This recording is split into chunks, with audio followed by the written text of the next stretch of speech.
Hello YouTube, Zaknafein Aconite here, and today we're going to be taking a look at my collective Halloween haul from this year. Oh god, don't rest on that, don't rest on that, oh my god. Please don't rest on that again. I swear to god, that little bitch. If she's not clawing at my paintings for some twisted reason, I got a Dracula painting over here of his castle from Castlevania. She'll like reach up onto my bed and just start fucking pawing at that thing for some twisted little reason or whatever. We may as well just start with, yeah, I believe this is my only item. She was just laying on it, but this is pseudo painting. It's a print, but it's a painting of Edgar Allan Poe. Been trying to get more into his work lately, and honestly, I mean, say what you will. There's some people, you know, he's got his haters, that's for sure. Plus, he got a child pride. What? Oh my god. FBI, open up! I guess the laws were just different back then, but this isn't Japan, so I don't condone that. As far as I can tell, all they really did was just kind of goof off, and she'd fall asleep to the sound of his scribbling with his shitty little feather pen. But yeah, no, I really like his work, and I've been getting into some of his more known stuff, which brings me to my next item from Barnes & Noble, and it's his complete works. This was the last copy, so I would have preferred hardcover, but I'm surprised there was even anything left. So, yeah, no, everything's here. Complete Tales and Poems, Edgar Allan Poe. A lot of these are pretty short, too, so it doesn't seem too much like a chore. You don't gotta like read this in one hand and, you know, Google all the words you don't understand with your phone. And even if you do, you know, it's only gonna last like what, 5-10 minutes at the longest, maybe 20 if you're reading Mask of the Red Death. Next item is from PetSmart, which I got a new collar for Luna. She keeps losing all her collars. I don't think I'm gonna bother putting a tag on this one though. Although I think the bow might get in the way a little bit here, just because there's this like reflector material underneath that I might have to cut off. Maybe I won't. And it glows in the dark too, so with any luck, if she does lose this one again, it'll be easier to find. Really, my first venture was Spirit though, so I ventured into there, and maybe the vlog's up already. You've probably already seen it, or not. My vlogs are kind of, they don't do well. But yeah, we have got some goggles. I'm gonna put them on my bowler hat. Matter of fact,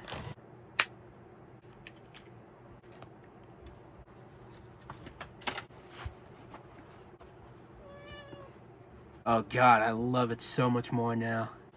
Also, I didn't notice this, but apparently Edgar Allan Poe also used to wear a bowler hat. It's in his hand, but yeah, you know.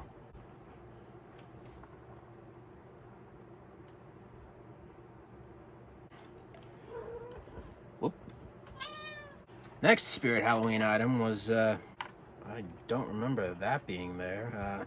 It's a metallic Plague Doctor mask, one of the smaller ones, and I didn't notice it at the time. Maybe this happened while I was asleep, but there's a splotch on this one. That's kind of weird, but yeah, I love the design. It's very simplistic. There's a breathing hole under there. The foam is a little big.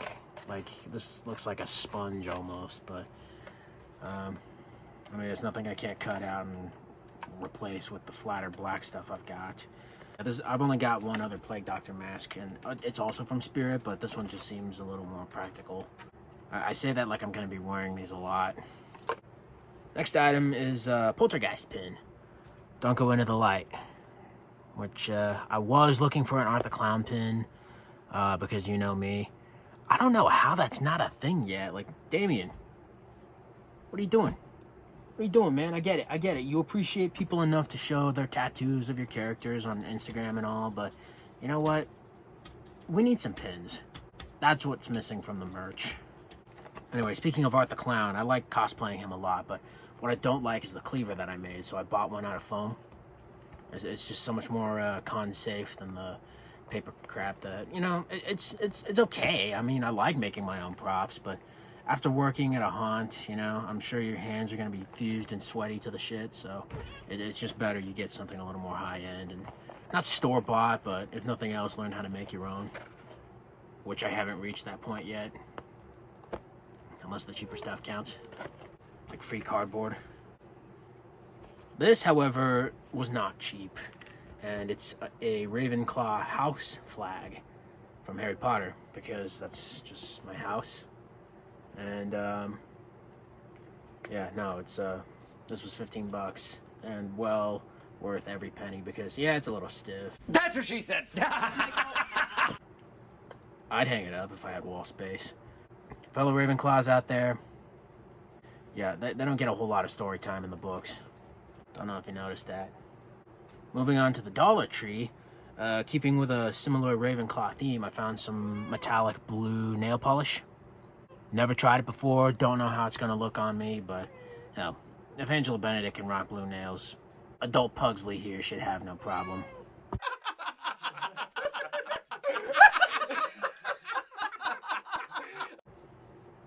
I can't tell if you're just excited or being an attention whore, because this next item is for Luna. It's a cat sweater. It's a tiny dog sweater, but I could see this fitting on a cat. And yeah, not a bad deal for $10. I was wearing a skeleton shirt when I bought this too, so yeah.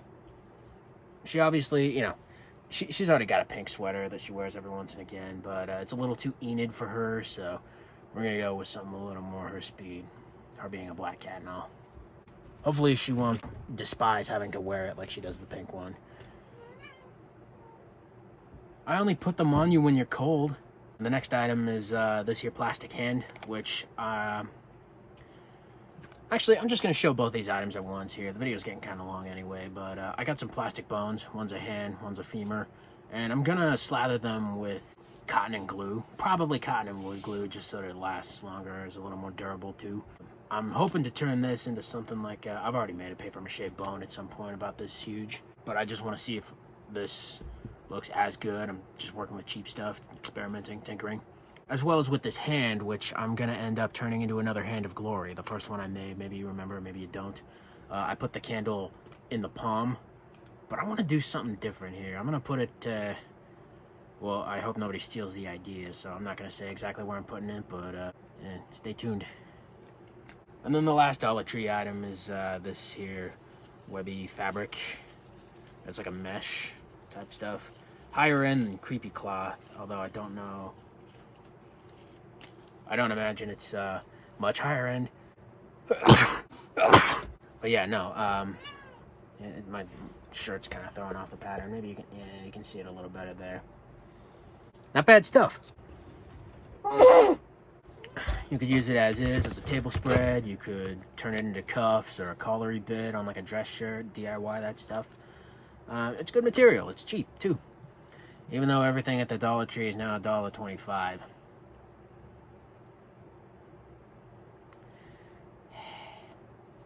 What kind of place is this? Whatever, it is what it is. But that's everything. And I just realized I'm still wearing this. I'll keep it on. If you like, please like. Feel free to share obscure little thoughts in the comments below, as well as to share the video itself. Subscribe if you wish to see more. Don't forget to hit the bell if you do. And as always, thank you so very much for watching. And I love you all.